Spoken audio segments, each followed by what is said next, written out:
Guys, আপনাদের যদি বাংলাদেশের জনপ্রিয় টিকটকার জান্নাত তোহারের ভিডিওটা যদি আপনাদের লাগে, ভাইরাল ভিডিও যদি আপনাদের যদি কেউ যদি লাগে, যে স্ক্রিনে দেওয়া নম্বর আছে হোয়াটসঅ্যাপ নম্বর, হোয়াটসঅ্যাপে মেসেজ করবেন, কেউ কল করবেন না।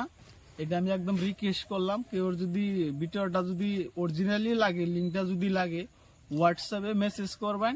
আর আমার যেটা ইউটিউব চ্যানেল আছে ওটা সাবস্ক্রাইবার মারে আমার হোয়াটসঅ্যাপে পাঠাবেন। আপনাকে ফুল ভিডিও দেওয়ার দায়িত্ব আমার রইল। ভাই আমি নিউ ইউটিউবার, আমি ভাই তোমার নাকি মিশা কথা কয়ে ভাই আমি সাবস্ক্রাইবার নিব না, ভিউজ নিব না। তোমার যদি অরিজিনালি যদি ভিডিও লাগে, কিভাবে পাবেন ভিডিওটা, আমার একবার খালি আমার হোয়াটসঅ্যাপের নম্বর যেটা স্ক্রিনে দেওয়া আছে, একবার খালি মেসেজ করুন। যদি ভিডিও যদি না দেখারি, তারপরে তুমি আমার আনসাবস্ক্রাইবার মাইরা তুমি করে যাবা, বুঝছো? আমি কোনো সময় মিশা কথা কই না। আমি ভাই নিউ ইউটিউবার, আমার সাবস্ক্রাইবারও বেশি নাই। আমার কাছে অনেক ভিডিও, ভাইরাল ভিডিও আছে, আমি দিতে পারবো। আমি লাহালে লাহালে ভিডিও স্টার্ট করিয়ে থাকবো। তোমাকে যদি সাপোর্ট পাই আমি আরো ভিডিও বানাবো, আর সাপোর্ট না পেলে আর কি সেখানেই থাকবো।